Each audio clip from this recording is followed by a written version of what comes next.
sommaire de cette édition, le chef de l'État, le capitaine Ibrahim Traoré, est à Moscou depuis ce matin. Une visite qui entre dans le cadre de la commémoration du 80e anniversaire de la victoire du peuple soviétique sur les envahisseurs nazis, à suivre dans ce journal. Il se tient depuis ce matin à Ouagadougou la deuxième édition du Salon international Synergie, Sûreté, Défense et Sécurité. À ce salon, l'ingéniosité militaire burkinabé et africaine est exposée. Et pour cette édition, la Turquie est le pays invité d'honneur, à suivre dans ce journal. Enfin, un nouveau pape élu au Vatican. Depuis la place Saint-Pierre à Rome, une fumée blanche s'est élevée dans le ciel, ce qui signifie que l'Église catholique a désormais un nouveau pape, le pape Léon XIV. On en parle dans ce journal. Mesdames et messieurs, bonsoir et bienvenue à ce rendez-vous consacré à l'actualité sur Savan TV. Le président du Faso, le capitaine Ibrahim Traoré, est arrivé à Moscou, la capitale de la Fédération de Russie, où il prendra part demain à la commémoration du 80e anniversaire de la victoire du peuple soviétique sur les envahisseurs nazis. Grande guerre patriotique 1941-1945. Lors de son séjour, le capitaine Ibrahim Traoré aura un tête-à-tête avec le président russe Vladimir Poutine sur des questions stratégiques et multilatérales. Le chef de l'État va également s'entretenir avec la communauté des États du Sahel AES vivant en Russie. Je vous l'annonçais en titre, c'est parti pour la deuxième édition du Salon international Synergie, Sûreté, Défense et Sécurité depuis ce matin à Ouagadougou. Ce salon qui met en lumière l'ingéniosité militaire burkinabé et africaine est un rendez-vous stratégique du donner et du recevoir, placé sous le haut patronage du chef de l'État, le capitaine Ibrahim Traoré, et c'est un reportage signé Issa Oumaratié. Dans la salle de conférence de Ouaga 2000 et dans la cour, l'ingéniosité des entreprises spécialisées dans les technologies militaires, les unes aussi attractives que les autres, attire les curiosités. Du matériel de pointe ou de dernière génération est exposé ici. Ces structures militaires et paramilitaires exposent leur savoir-faire dans le cadre de la deuxième édition du Salon international Synergie, Sûreté, Défense et Sécurité, SYSDEF en abrégé. Un rendez-vous stratégique des leaders de l'industrie militaire, de la sécurité et de la protection civile. Le SYSDEF se veut également un cadre de rencontre B2B entre les professionnels. Cela permet à toutes les forces de défense et de sécurité de se retrouver entre elles, créer des ponts, de la synergie, discuter ensemble, réfléchir pour trouver des solutions ensemble avec des partenaires nationaux, internationaux, et aussi donner l'opportunité au maximum de voir des équipements, des solutions innovantes. Là, on a aussi d'autres activités autour du salon, notamment les conférences, les tables rondes. Et nous avons aussi l'activité d'innovation, le hackathon, le concours d'innovation de défense et sécurité, les démonstrations des forces de défense et de sécurité pour permettre à la population de voir comment travaillent nos forces de défense et de pouvoir être de cœur avec elles et les encourager. Et on a aussi l'espace des vocations, là où tout le monde peut venir découvrir les métiers des forces armées et bien sûr du secteur privé qui accompagne le secteur de la défense et de la sécurité. La Turquie, pays invité d'honneur, n'a pas lésiné sur les moyens pour déployer les grosses artilleries de son industrie, notamment ses drones de combat. À côté de la Turquie, 14 autres pays prennent part à ce salon qui met aussi en lumière l'ingéniosité militaire du Burkina Faso. Nous avons décidé d'avoir un pays invité d'honneur avec nous, en l'occurrence la République de Turquie, qui nous a fait l'honneur d'accepter déjà cette invitation. Et il faut mentionner plutôt que le salon se tient sous le très haut patronage de son Excellence le capitaine Ibrahim Traoré, et cela depuis la première édition. Donc il fait confiance au secteur privé et main dans la main, nous sommes en train de construire quelque chose qui devrait pouvoir permettre au Burkina Faso d'être autonome en matière de défense et de sécurité. Et donc pour la particularité, outre le pays invité d'honneur, on enregistre plus d'une dizaine de pays qui nous ont fait l'honneur d'arriver, notamment bien sûr les pays de l'AES, le Mali et le Niger. Vous avez vu que nous sommes devant leur pavillon, avec aussi des acteurs nationaux du Mali et du Niger. Et on a le pavillon des Turcs que vous avez vu, Il y a également l'Afrique du Sud, l'Inde qui est là à travers la société Mahindra. Nous avons le Nigeria, le Ghana, le Mali à travers des privés. Et nous avons aussi des acteurs de l'Europe qui sont avec nous, notamment HTDS qui est une société qui est également sponsor du CISDEF et Cibation également qui est une société américaine, HTDS est une société française. Donc nous montrons bien que le Burkina Faso est une destination qui fonctionne très bien, où il se passe beaucoup de grandes choses.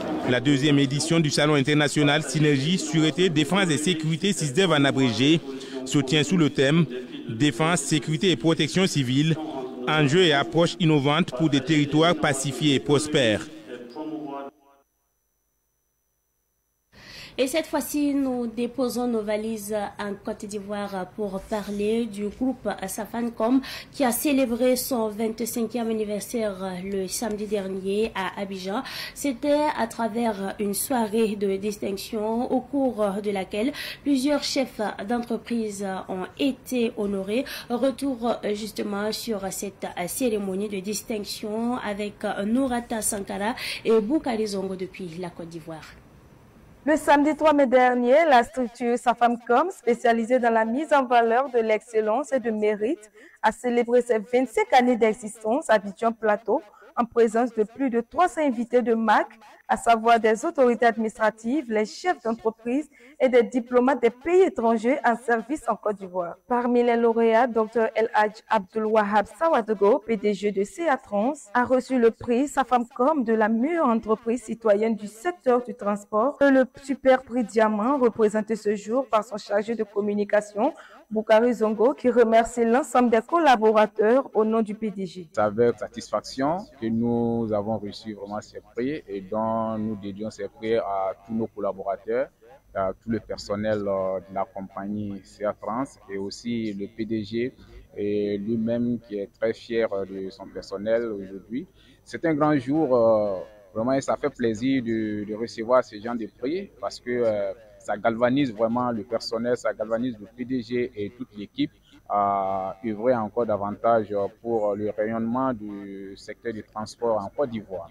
Les lauréats ont tous exprimé leur reconnaissance à l'initiateur et son équipe en souhaitant joyeux anniversaire à la structure Safamcom et remercient tous ceux qui leur ont porté soutien et prières dans leurs différents secteurs d'activité. Je prie dans le travail et je veux aussi à ma famille et surtout aux membres de la Chambre des secrétaires agréés de Côte d'Ivoire, ministre de la Constitution.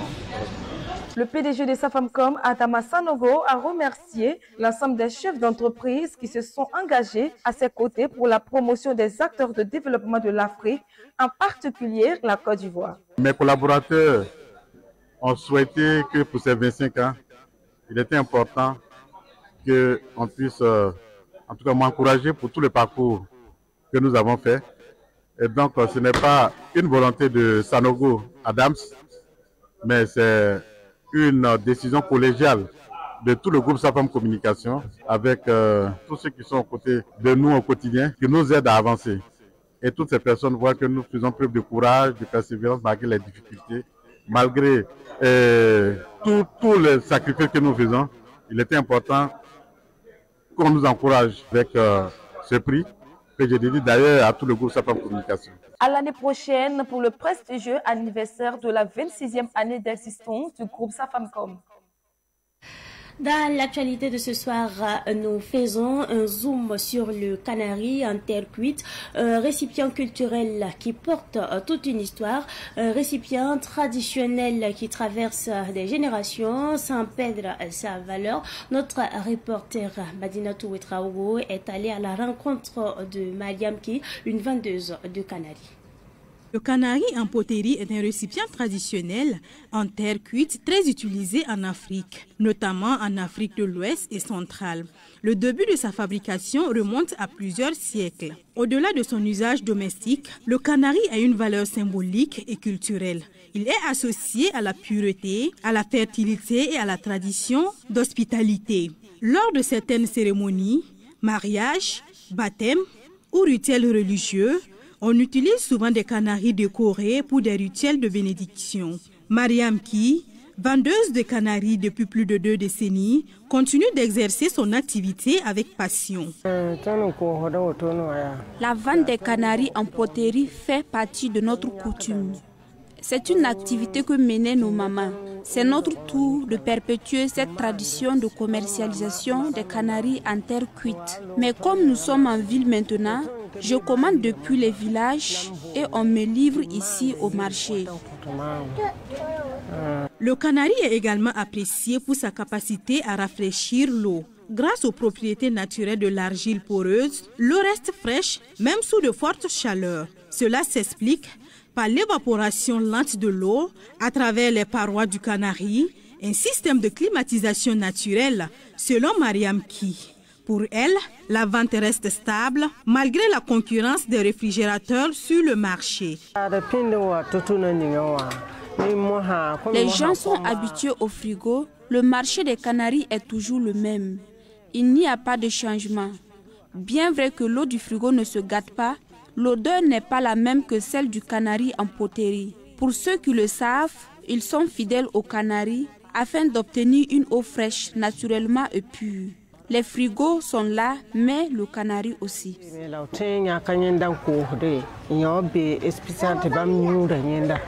Chez Dame Ki, les prix des canaris varient entre 2250 et 5000 francs CFA l'unité, selon le volume et le modèle.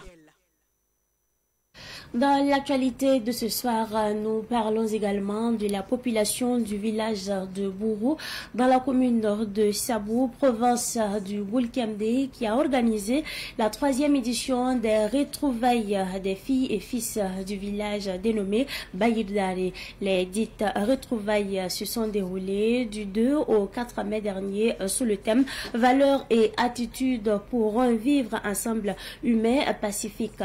La clôture est intervenu le dimanche dernier. Retour justement sur cette cérémonie de clôture avec Shérif Boukari Dianda.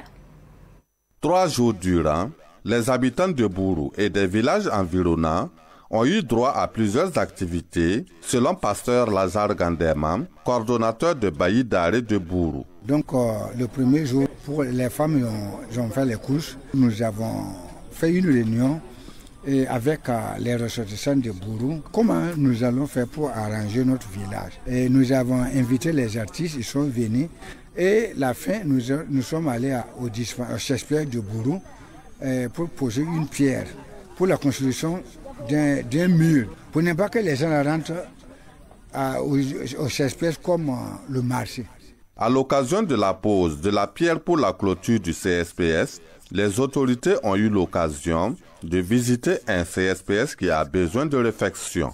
Pour le président de la délégation spéciale de Sabou, Abdul Aziz Kouara, la santé publique est une priorité pour la commune. Il faut dire que la santé fait partie des domaines transférés au niveau des communes. En tout cas, nous souhaitons qu'avec les comités d'organisation du Bayidare, nous puissions avoir des entretiens allant, parce que quand on prend le village, il y a des priorités. Et le CSPS également fait partie des priorités. Et nous allons voir à notre niveau ce que nous pouvons faire pour s'attaquer aux priorités. Franck-Alain Kaboré, parrain de la cérémonie, donne ses impressions après la visite des locaux du CSPS de Bourou. Ce que nous venons de voir là, je ne dirais pas que c'est du folklore, mais ici là, c'est marquant. Vous-même, vous avez vu, vous étiez dépassé. Mais comme c'est officiel, j'ai la chance d'être là. Je suis également le secrétaire général des opérateurs économiques du Centre-Ouest. Dès que le préfet va envoyer une lettre, je me ferai le devoir d'approcher les autres opérateurs pour essayer de les amener à voir ce qu'ils peuvent faire. L'institution de Bayidare de Bourou est une initiative du chef du village et de ses notables. Rendez-vous est pris en 2026 pour la 4e édition de Bayidare de Bourou. Enfin, un nouveau pape élu au Vatican. L'Église catholique a désormais un nouveau pape, le pape Léon XIV. Plus de précisions avec Cynthia Zonglana. Après 2 fumées noires, l'une dans la soirée du mercredi et l'autre peu avant midi ce jeudi, la fumée blanche tant attendue a été aperçue sur la cheminée de la chapelle Sixtine dans la soirée du 2e jour du conclave, annonçant que les 133 cardinaux électeurs se sont accordés sur le nom du 267e souverain pontife. Il s'agit de Robert Francis Prévost, un cardinal américain âgé de 69 ans. Il a pris le nom Pape Léon XIV et succède au Pape François, décédé le 21 avril dernier.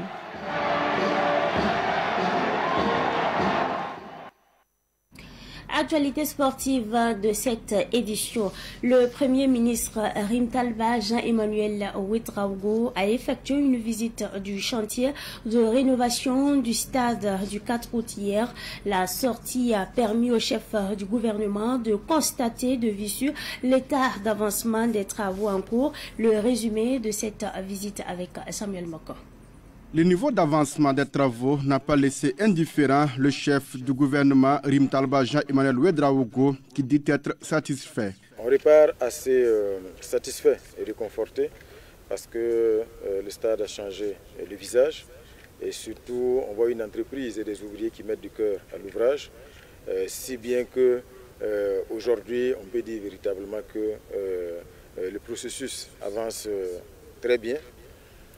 Surtout les délais seront tenus et surtout nous fondons bien sûr l'espoir que tous ces travaux importants qui sont réalisés puissent permettre le plus rapidement possible d'homologuer ce stade-là afin de permettre aux 11 nationales, que ce soit pour le football et bien sûr d'autres sports, de pouvoir donc évoluer sur place ici à Ouagadougou devant leur public.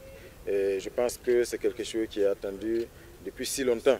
Cette visite du Premier ministre a été également une occasion pour lui de féliciter l'entreprise en charge des travaux du stade du 4 août. Ce que nous avons dit, c'est vraiment des mots d'encouragement à l'entreprise, aux ouvriers et à tous ceux qui œuvrent ici au quotidien pour que les travaux avancent.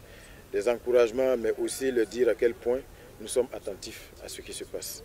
Donc c'est les engager à l'excellence dans la réalisation de chaque compartiment de ce stade-là. Le contexte est difficile, mais en dépit de ce contexte-là, le chef de l'État a donné l'autorisation qu'on puisse consentir des ressources pour pouvoir homologuer ce stade-là, réaliser les travaux nécessaires. C'est un sacrifice qu'il faut respecter. L'autre volet également que nous avons déjà évoqué, c'est la question de la gestion et de l'entretien de l'infrastructure. Et là, je pense que la responsabilité de Burkina et Wiskirmeta est engagée. Bientôt, les étalons vont jouer sur la nouvelle pelouse du stade du 4 août, entièrement rénovée. Comment dénicher des talents en milieu scolaire dans la région des Cascades? En tout cas, c'est l'objectif poursuivi par les organisateurs d'une série d'activités sportives en milieu scolaire. C'était le week-end dernier sur le terrain du lycée privé Kabako Sulama. On fait le point avec Ruben Wilson Kodio. C'est sous une pluie battante que s'est déroulée cette finale de la compétition en football qui mettait aux prises le lycée municipal Jacques Toula et l'Institut Sacré-Cœur. 0 but partout au temps réglementaire.